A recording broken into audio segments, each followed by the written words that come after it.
Genesis chapter 38. At that time, Judah set out from his brothers and made camp with a man named Hira, an Adullamite. Here Judah saw the daughter of a Canaanite man named Shua, and he took her as a wife and slept with her. She conceived and bore a son and named him Er. She conceived another time and bore a son and named him Onan.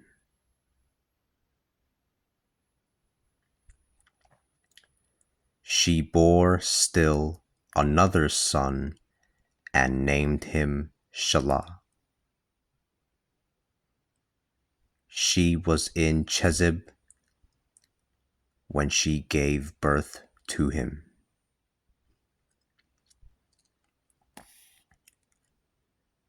Judah took a wife for his firstborn son Er, and her name was Tamar. But Er, the firstborn of Judah, did things that were wicked in the sight of the Lord, and the Lord caused him to die.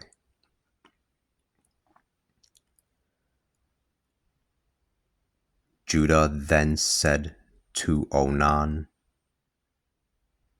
"Marry the wife of your brother to fulfill the duty of a brother-in-law to her, and to assure descendants for your brother." But Onan knew that the child would not have been considered to be his own. Every time that he slept with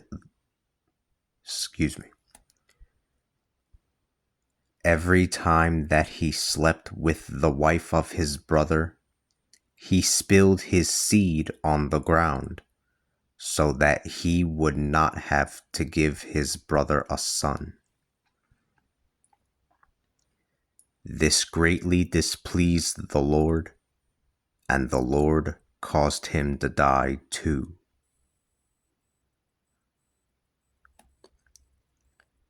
Thereupon Judah said to his daughter-in-law Tamar, "Return to the house of your father as a widow until my son Shelah will have grown up."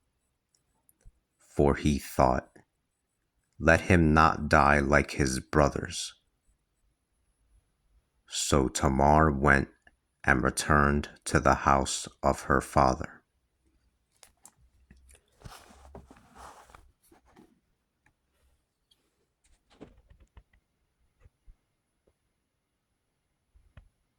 Quite some time later, the daughter of Shua, the wife of Judah, died.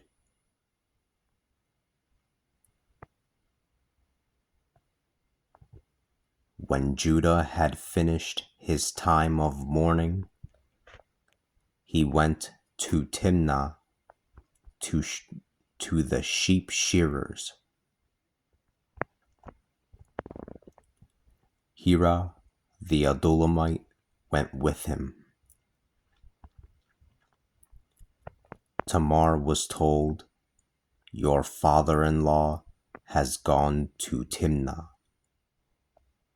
to the sheep shearers of his flock." Tamar took off her clothes of mourning, put on a veil, and completely covered herself. Then she went and sat at the gate to Enaim, which is on the road to Timnah.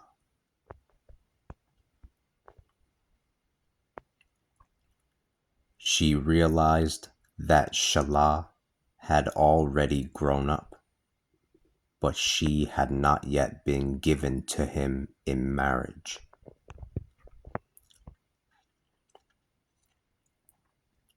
Judah saw her and thought that she was a prostitute, for she had covered her face. He headed over to her and said, "Let me sleep with you." He did not know that he did not know that this was his daughter-in-law. She said, "What will you give me to sleep with me?" He said, "I will send a goat from the flock." She said, "Will you give me a pledge to hold on?" She said, "Will you give me a pledge to hold until you will have sent it?" "What pledge shall I give you?" he asked. "Your signet ring, your cord, and the staff in your hand." He gave them to her and slept with her, and she conceived. Then she got up and left. She took off her veil and put her clothes of mourning back on.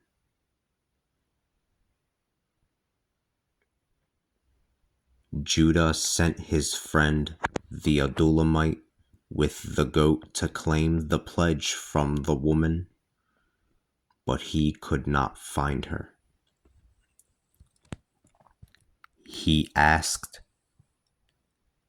the men of that place, "Where is the temple prostitute who was in Enaim, alongside the road?" They answered, "There has never been a temple prostitute there."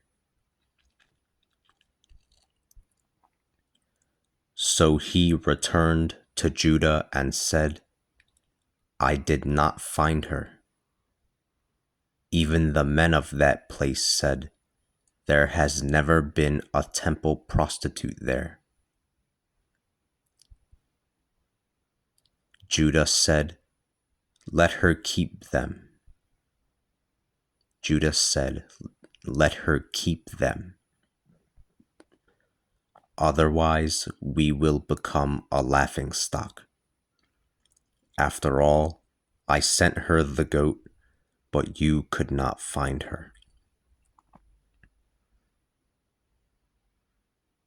About 3 months later, Judah was brought the following news: "Tamar, your daughter-in-law, played the harlot, and she is also pregnant from her harlotry."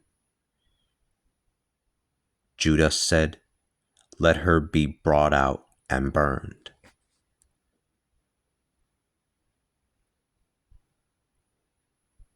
She had already been brought out when she sent this message to her father-in-law: "The man to whom these objects belong is the father of the child." She continued, "Do you know to whom this signet ring, cord, and staff belong?" Judah recognized them and said, "She is innocent, and I am guilty, for I did not give her my son Shelah." And he did not sleep with her again. When her time to give birth arrived, it was discovered that she had twins in her womb. While she was giving birth, one of them put out his hand. So the midwife took a scarlet thread and tied it to the hand, saying, "This one came out first." But when he pulled his hand back, his brother came out. She said, "What a breach you have opened for yourself." He was named Perez.